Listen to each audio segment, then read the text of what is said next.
Emmylou Harris live on this Sonic Obsession.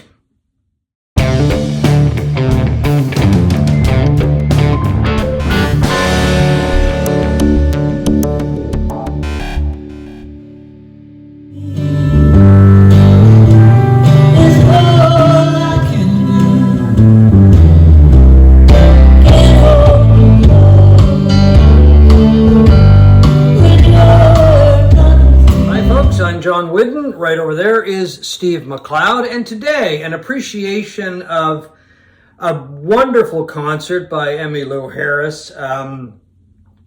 Perfect, I think, would be one word to describe it. Magical would be another word to describe it. Beautiful, another word to describe it. She's just such an amazing performer. What are your feelings? Well, exactly the same, and she was always on sort of a short list or a bucket list of people that I would want to see live, but for some reason she had never played Halifax. Right. Before last night, she was playing at the Halifax Jazz Festival on an outdoor stage overlooking the waterfront, and she had never played Halifax despite her ties to the city, which were fairly substantial. Yeah, so just a brief summation, and I may not have all of this correct, but she mentioned it last night.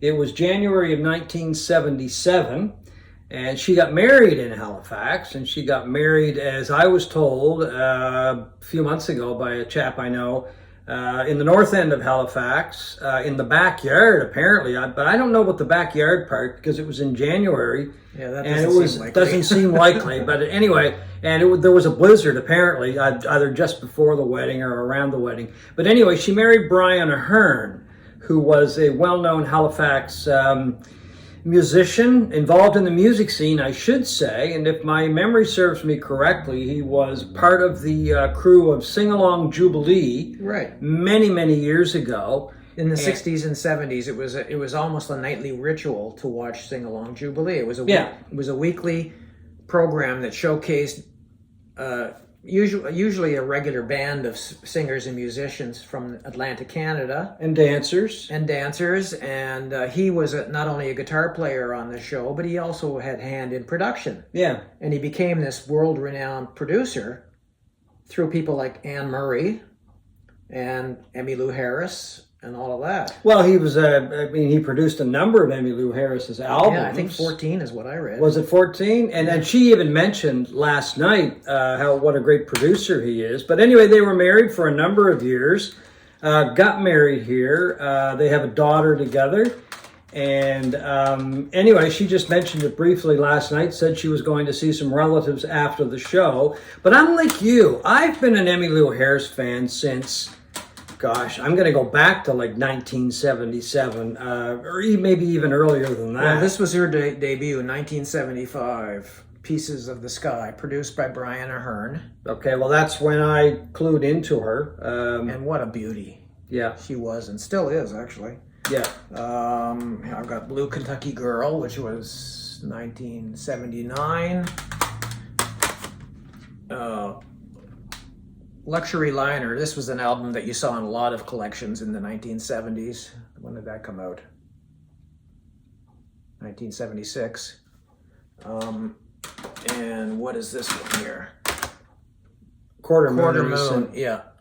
Quarter Moon in a 10-cent town. Which might be my favorite, but I really don't have a favorite because I love them all as far as that goes. And they were they were all produced by Brian Ahern. Sorry. Yeah. So I don't even know why I started listening to her, but I did. But there was just something from the get-go that I loved her voice, and I loved the fact that she would take. Because she didn't write that many songs. Later on in her career, she started writing more, but initially she was more of an interpreter. Yeah. And she would take songs and she would put her stamp on these songs, and they're just beautiful. But anyway, at this time, I was listening to bands like the Allman Brothers, Bad Company, you name it, mostly hard rock bands at the time, some blues thrown in there as well. She was the one standout because of this beautiful voice. And she also did some work, of course, with Graham Parsons, and I really liked his work too, both his solo work and with the Flying Burrito Brothers. So there was that mix as well. But anyway, I'm like you.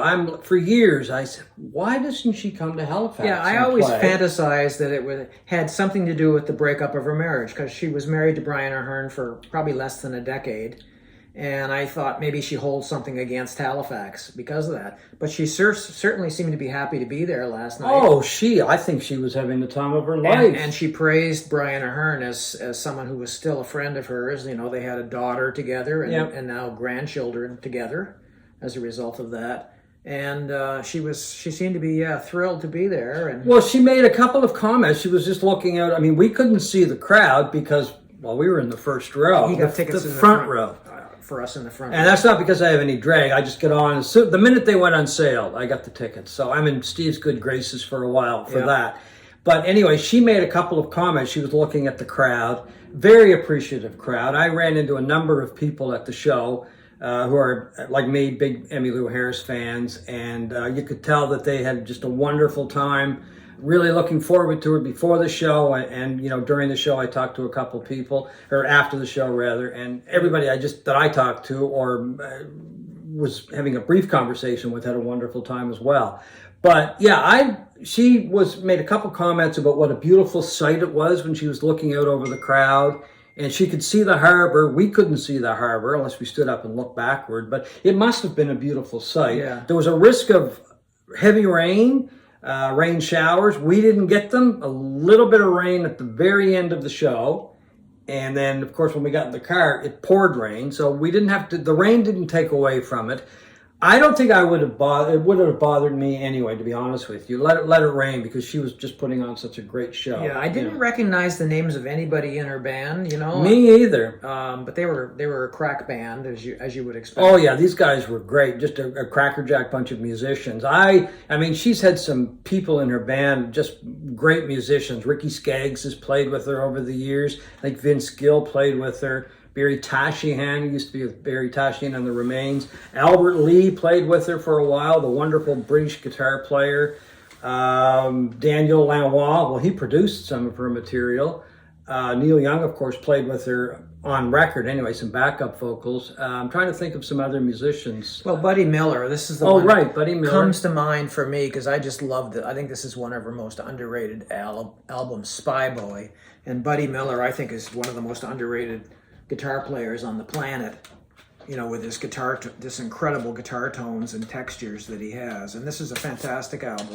Grady Blade on drums, fantastic drummer, and Daryl Johnson on bass and percussion. But anyway, I didn't recognize anybody's name either, because as soon as she was introducing them, I'm like, okay, who are some of these people?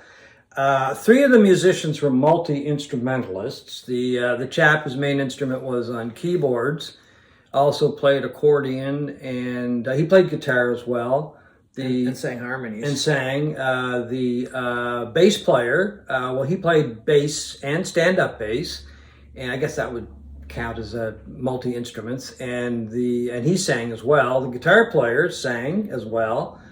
And then there was the guy that was, his main instrument was mandolin. Yeah. And he played a couple of other instruments as well. So these guys are just extremely talented.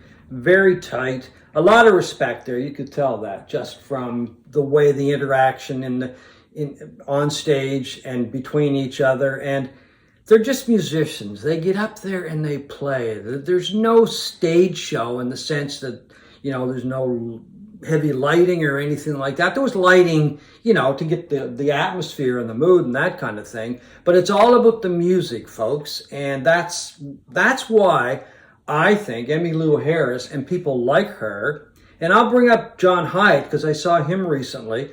I think that's why they have such a long career, because it's all about the songs. It's all about the songwriting and the performing and the respect that these musicians show each other and the talent that these musicians have. And they just go there and play and they entertain people. And for almost 2 hours last night, nothing else mattered. It was just that positive vibe that I needed, because a lot of things aren't going really well in the world today. So it was a time just to go and listen to the music, and all was well with the world for almost 2 hours last night with Emmylou Harris. Well, and her band. she also had an acknowledgement, a really nice acknowledgement to the fact that she was playing in Atlantic, Canada for the first time. Oh, with Sonny's Dream. Sonny's Dream, that great song by Ron Hines. Ron Hines, yep. Newfoundland song, and the wonderful grand band. Initially, it was done by the wonderful grand band, yeah. And I love that song, and she did a version of that, and I'm assuming it's because she's also playing in St. John's, Newfoundland. There was one song last night. They stopped playing instruments, all of them, and the three of them, her and two of the other musicians, did an a cappella song. Yeah. I don't know the song. I don't know. Do you? No, I don't. And, it was beautiful. But it was beautiful. And I think her remark was, we're going to sing a cappella to clean the palate. But it just, I mean, I think you could have heard a pin drop in the place because it was just beautiful. And like her voice was leading the way, but these other two musicians, singers, were just there to accompany her. And it was, as I say, it was just beautiful. It was gorgeous. She did songs from throughout her career, from when she was a brunette, as she said. As she said, now, yeah. Of course, she's got the full silver hair and still looks incredible at her age, at 77 years old. Sounds incredible. There was stuff from all throughout her catalog, including Wrecking Ball, which might be probably is my favorite, Emmylou Harris. I did see her a few years ago in New York at the Beacon Theater, and it was a tremendous concert. It was very comfortable, of course, a soft cedar. But last night, I don't know, there was just something magical about seeing her here with her connection with Halifax. It was outside, a summer night, the threat of rain. It didn't rain. It was a little cool, but that just kind of made it even more enjoyable because we've had some really hot weather here. She just brought a breath of fresh air and positivity, I guess, to the area. And as I said earlier, for about 2 hours, everything was right in the world because we were listening to Emmylou Harris live. I can't think of a better way to spend a summer night. And finally got a chance myself to see her for, someone I didn't think at this stage that I ever would. Well, I'm so glad she came here. I mean, wish I could afford to go to Newfoundland. But anyway, not this time. Next time around, we'll go see her again.